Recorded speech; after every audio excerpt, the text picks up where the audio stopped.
Welcome back, everyone, to the Temple of Technology.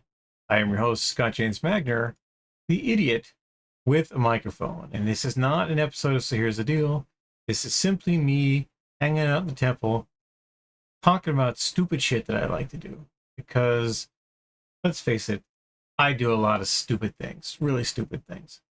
And of late, I have been making even more DVD inserts. You can see behind me in the temple, I have many DVDs. I have so many DVDs. And one of the reasons that I'm able to keep all this stuff straight is that I've been collecting physical media for a long time. And one of the absolutely meaningless accomplishments of my life is having acquired a large number of HD DVDs, for which, I still have working players. And in my opinion, are in all aspects but one superior to Blu-ray discs. And that aspect being that Blu-rays and Blu-ray players are still being made and are still readable by the optical drives in my PC.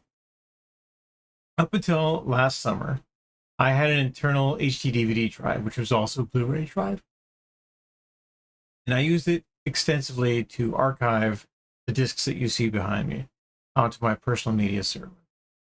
I had software that could read them. That drive could also read Blu-rays and DVDs, and it was the go-to piece of technology powering my personal media archive. But time marches on.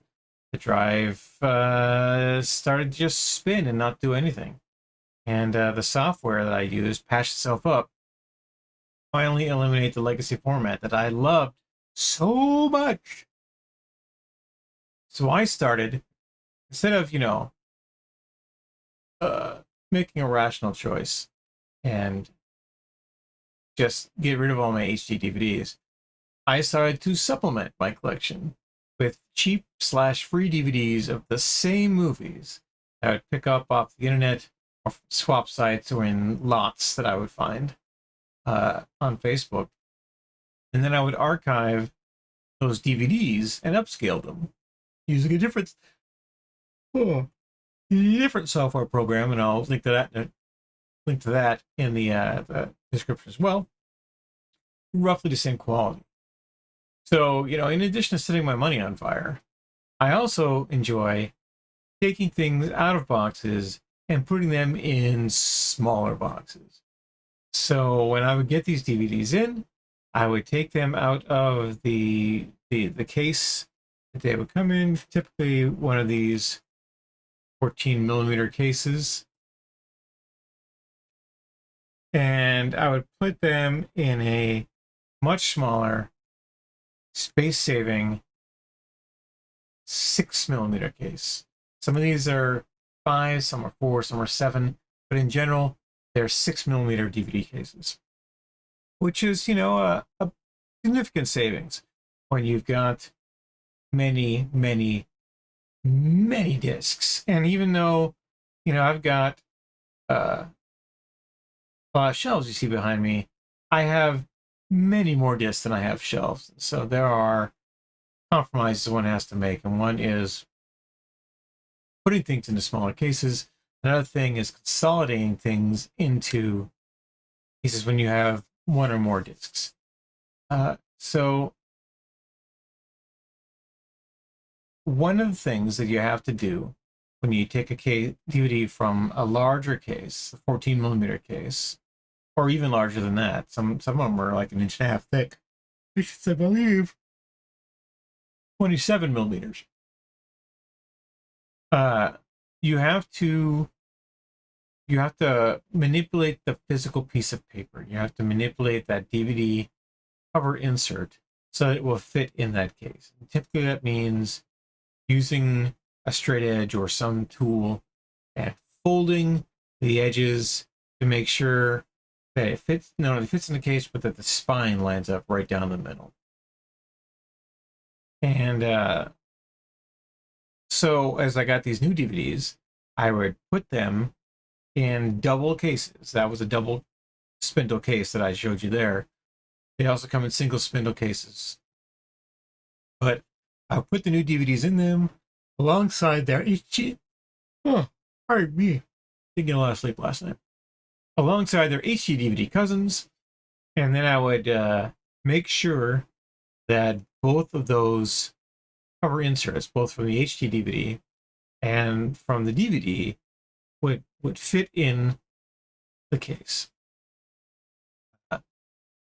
And it's just the little things, really, that make life worth living. A few weeks ago, I came to the realization that I could save even more space, on the shelves at least, by making new double-sided case inserts using my newly acquired skills in image manipulation and using that way cool GIMP software. It's far too powerful for a simple unfrozen caveman like myself. And it's not a lot of space that I was saving. It amounts to about 1 millimeter per case, which in the miserable annals of the earth may seem like a colossal waste of time to some people. But here in Broken Brain Land, it means that I got to spend time doing digital arts and crafts while also getting comfortable with a vital software suite that employers seem to think is important. People like Photoshop. Who knew? Also, a shelf that normally fits 55 standard DVD cases. Trust me, I measured and I counted last night. Now could hold 110 or more of these slim ones. So doubling up on the inserts, that extra 1 millimeter, which a normal case like this 14 millimeter case, it just swallows right up. There's so much space inside one of these. You can see here, it's a big hollowed out area. There's nothing in that area inside. It's just air. And I can open this thing. Oh. I picked one that has little lock tabs on it, which doesn't make for great television, but it's high comedy. So you see it's got a huge ring lifting it up in here. That's all dead space. Now it holds the DVD amazingly well. It holds it very securely, and it's not moving around when you put it on that spindle. Usually not moving around. But the extra space that the extra inserts there would just get swallowed up there. Can you see I can depress this? Got all this space in the middle. That's where the paper goes, and that's where the stuff happens. So why I bring all this up is that doubling up on the inserts, it reduces the total spines per shelf significantly. And I was doing just about everything to get this space down. So on my previous videos, you saw how I was taking scans of the case inserts and manipulating them to go against background layers and then making a double-sided print, right? And I put it in then, instead of one of these opaque cases, I would put it in a clear case. And the clear case would show the glossy front image and a matte interior image, and all would be right with the ruler because I could see the beautiful art. I could see the differences between the DVD and the HD versions of it. I did this for Blu-rays too, and I'm going to be doing it for 4K discs where I've got a duplicate. But some things just didn't sit right with me. And I'm going to head over to the unboxing room in a moment and show you one of the reasons why it didn't sit right with me. But I want to illustrate here for a minute why that 1 millimeter makes a big difference. So we'll go here. Follow me in. All right. So we're on camera 2 today. We're not staying classy. We're simply repurposing it because I figured out completely by accident that if I put one of these little TV tables here and zoomed in on it, I'd have an amazing spot to do a second kind of unboxing video, which is what we're doing here. So this is not 55 DVD cases. This is 20 DVD cases. And this is 20 of the slim ones. And you'll see the giant difference in space between 20 and 20. So this is 11.5 inches. This is 290 centimeters of DVD cases here.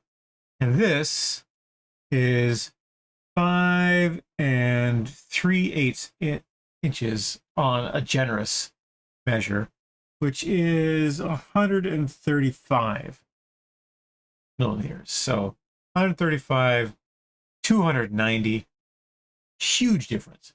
Huge difference. I could fit easily twice as many of these slim cases in a space I can do this.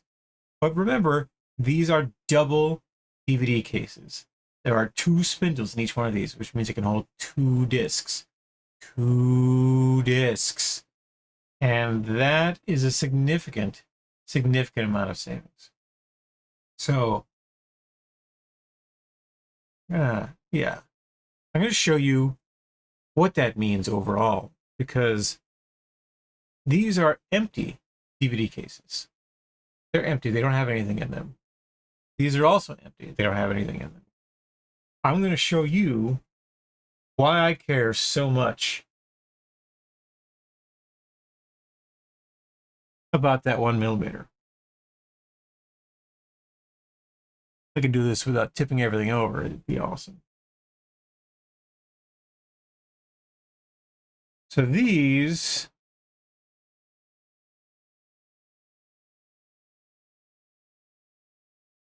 are double and single millimeter cases. Double and single spindle cases. Every one of these has at least 2 discs in it. Some have 3. The ones down here at the bottom have 3. It typically means that I have to use a sleeve like this, put 2 discs in, and I'll make sure that it doesn't impact it, and you can close it just fine. But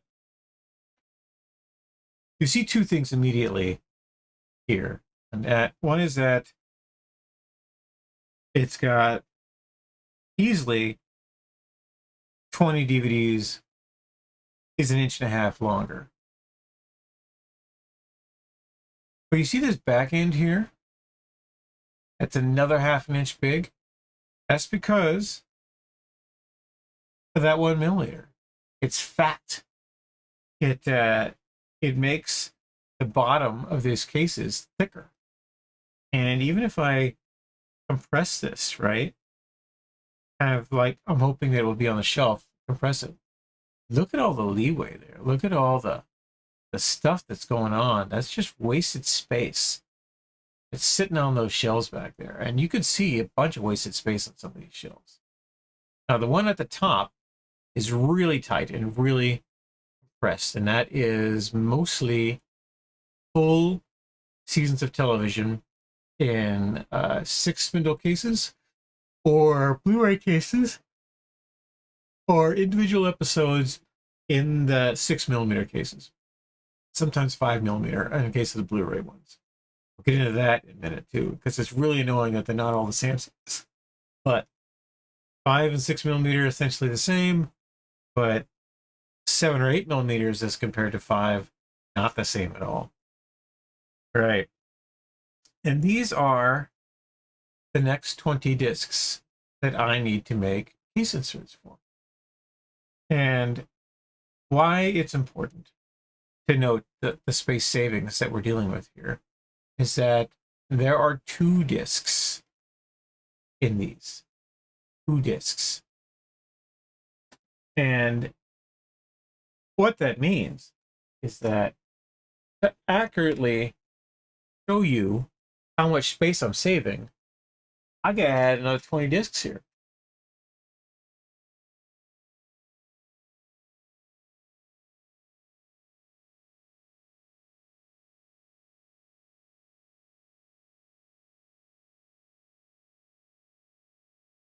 That's another 20 discs. These are HD DVD slim cases I picked up a lot of years ago when my collection was much smaller than it is now. And I'm slowly moving things out of these and into these. And all of these here were in one of these red cases, red plastic cases. They're really cool. In fact, I used this red plastic here to sample the color of for the DVD insert that I'm doing. And already you can see things are leaning over, right? The taller these stacks get, the worse they get. But to moving to this system where I've got two or three discs in each one of these, I've already chopped off a whole bunch of space. That's really cool, right? But it's even worse than that when you consider how much space is taken up by full-size cases. So I need another 20 cases to show you that.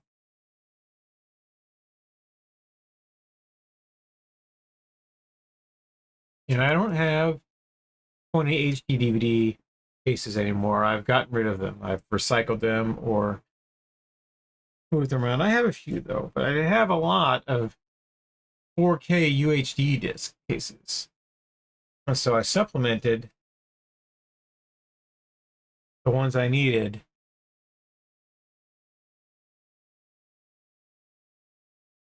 here, like that. And that's how much space it's literally off the charts. That's how much space you need to store 40 full-size DVD cases. This is 40 slim DVD cases. And since we know that we're about saving space, that's the 20 that they're going to end up in. And it's the same 20 that I got here in my hands. These are the cases I'll be putting new cover inserts in. And it will drop that footprint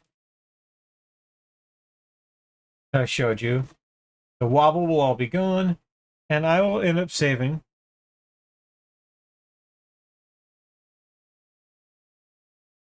more than an inch of shelf space for every 20. Remember, I can fit 115 of these on a shelf. And so 115 is damn near 6 times 20. So that is 6 more inches just between here and here of DVDs that I can get at every one of those shelves. I have many, many, many DVDs. All right. So I'm going to go over to static image page and show you why this is important. First off, I'm going to carefully, very carefully disassemble all of this because it's I set this up last night and I realized just what an idiot I was doing. I started to write a blog post about the process, just what an idiot I was, the mistakes I was making. I realized it would take just a lot less time to show people. I'm still going to write the blog post, mind you, but it takes a lot less time to show people the difference rather than tell. Show, don't tell, right? Storyteller's mantra. All right, so I want this one. We're going to show you the case insert for the Manchurian Candidate. All right. That is the original one there, and you can see that it is shiny. These HDVDs had a foil. A lot of them had a foil frame around them. It went all the way around the back, foil printing. It was somewhat cheap to do. Again, you see on the inside, I've got 2 discs side by side. This is a DVD copy of the Manchurian Candidate that I picked up to go along with the HD DVD copy. And this is the DVD insert. But you see that I had to fold in on the sides here. I had to fold in about 3 millimeters on each side to get it from 14 down to 8-ish that I could fit in the slim case. And this adds weight. This adds weight as it is. It adds space as well, those folds. But sometimes, luckily, I didn't have to do it with this one. But sometimes you have to make a fold on this one as well to get it to fit in, because there wasn't a standard. There wasn't an agreed upon size for either the cases, the red cases, or the inserts that go in the cases. And when you throw Blu-rays into the mix, it gets even worse. So I'm going to pop you over here to a series of images that I have set up. And this is what really decided for me to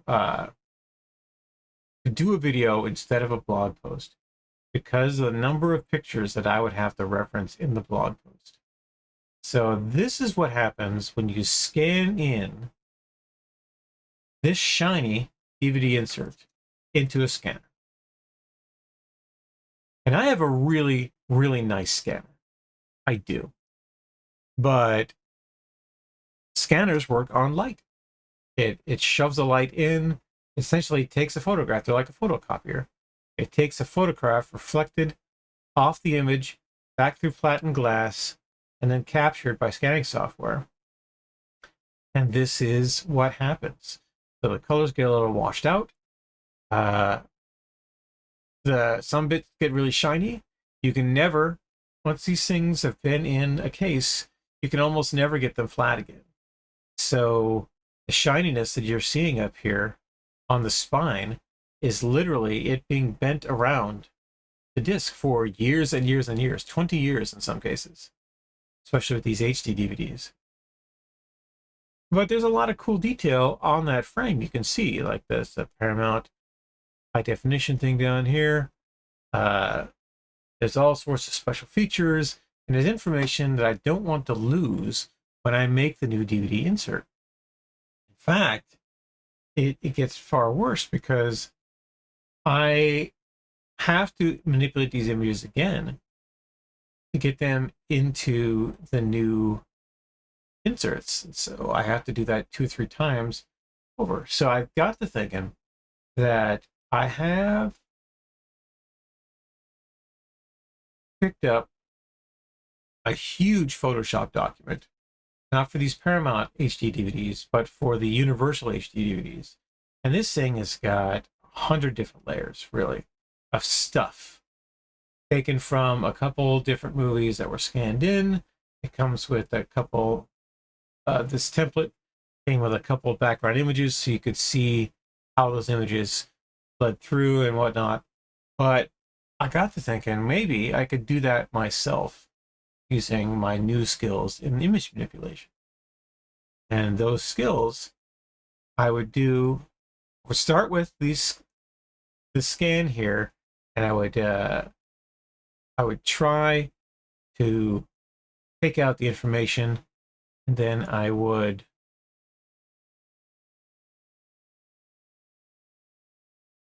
make it pretty, right? So I spent a lot of time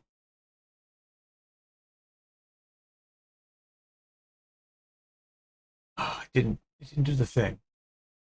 Spent a lot of time researching how to fix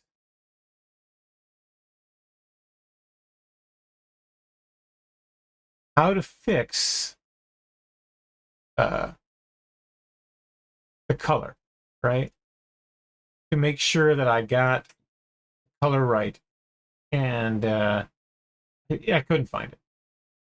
Everything was talking about doing a little post manipulation, but simply the limitations of having a scanner and the way that scanners capture information means that I'm always going to have the shiny bits either dulled or too shiny, as you see in this image.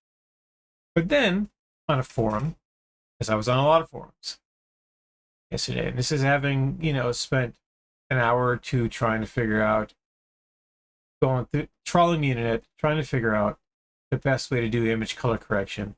And part of it says, hey, take a sample of the chrome color you want. It wasn't, they were talking about gold colors and not chrome colors. And it just wasn't satisfying to me, the way that process would go. I knew I'd be wasting time. There had to be a better way to do things. And then someone was getting all smart ass throughout this whole thread, saying, why aren't you just using a camera? Why are you using a scanner? Why are you wasting time?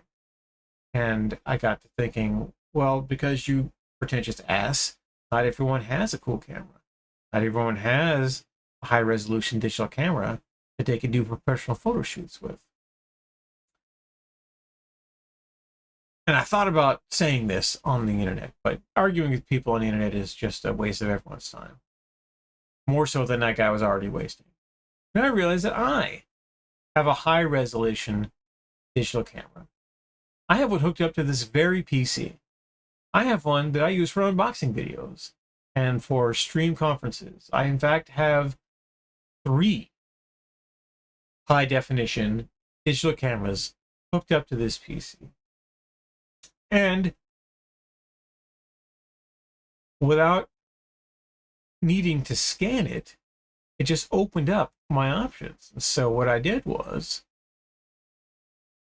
I put a box on my desk, and then I put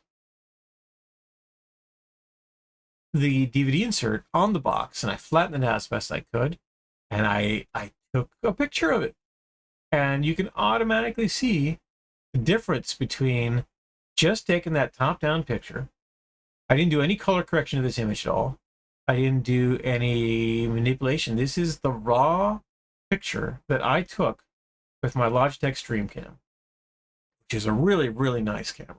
Everyone should get one. They're about $170. I bought mine kind of at the beginning of the pandemic, and it's still holding its value this entire time. It is by far the least expensive. I won't say cheapest, because it's a really nice camera. It's the least expensive of the webcams that I have hooked up for all the streams that I do, but it consistently performs well. And this image was taken at about a distance of 10 inches down. So I had moved it around in front of where my normal camera 1 is, and I did a lot of bending and twisting to make sure it was looking straight down as we do.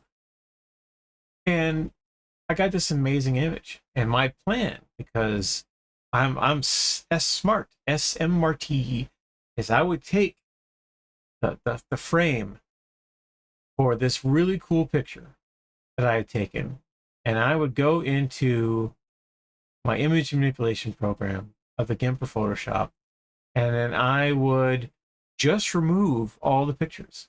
I remove all the proprietary information that this image had. And to do that, I had to do a couple different steps.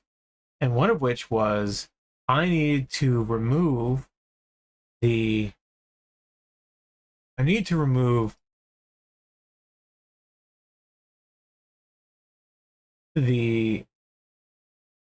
additional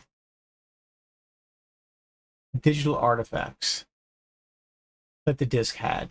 So I had to flatten the image out. I needed to align all the corners up and make it as rectangular as possible so that the frame would remain rectangular no matter what DVD I applied it to.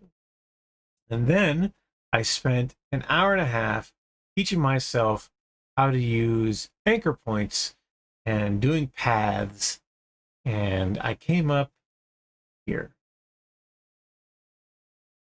This is that image, not color corrected, but stretched a little bit and made rectangular. And then you see the spine is missing now. And all the background information from my desk is missing now. I went through and I learned how to do pathing, and I cut out the middle bit there of the spine. So now I could put this image over another image and the spine for that image would show through. I'm smart. So smart. So smart. And then I kept going, right? I kept going, moving through Photoshop, moving stuff around until I came up with this.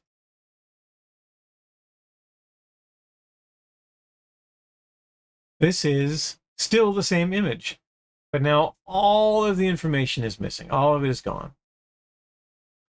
So I took out the barcode. I took out the back cover copy. I took out the front cover copy, and I have space up the top so that special features, information about the disc would shine through, and that uh, the barcode would shine through. It would all be great. And I thought, oh, awesome. So now I'm going to take that. I take this frame, and I'm going to put that on the next disc. And the next disc happened to be the World Trade Center disc, right? World Trade Center HD DVD. Really nice disc. It's a movie that everyone should watch, even if you don't like that sort of thing. So, and I had, let me pull that up here, that image up.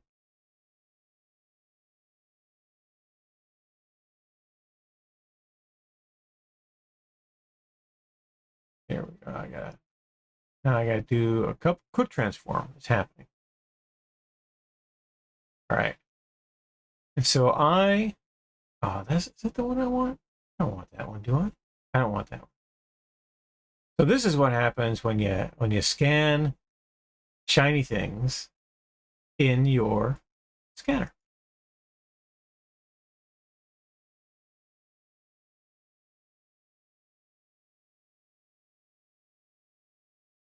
I tried to scan it at the highest resolution I possibly could, and I got this horrible grainy mess, right?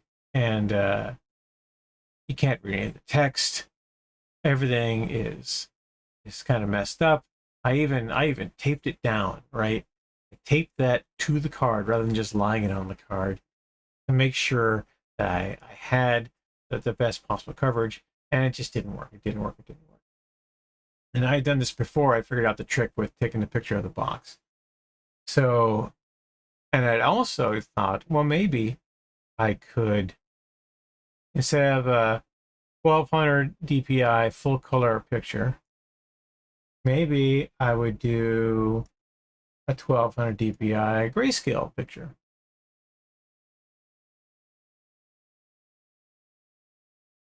And that transition is, yeah, there we go. Which, as it turns out,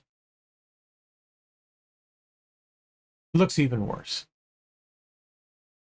It's just heartbreaking, to see that I could scan this thing in and do all the work, and my frame wasn't going to work. But looking at this, you can see clearly that the World Trade Center disc has a different back than the Manchurian Candidate disc. The way they'd done the art, they kept all the information in a different place. It looks different all the way around.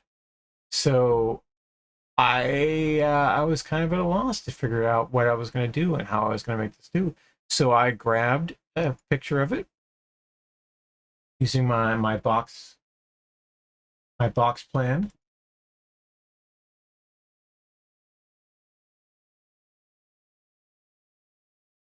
And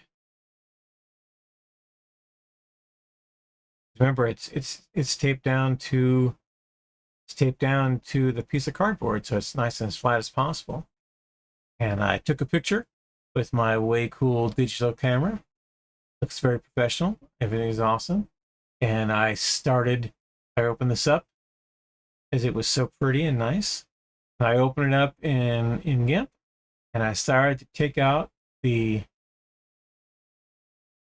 information that we didn't need.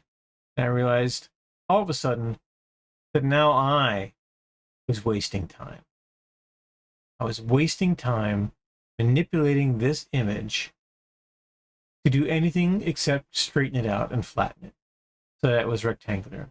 Because look at how much detail I got here as opposed to off the scanner, right? It looks like it's pretty as a picture, as they say.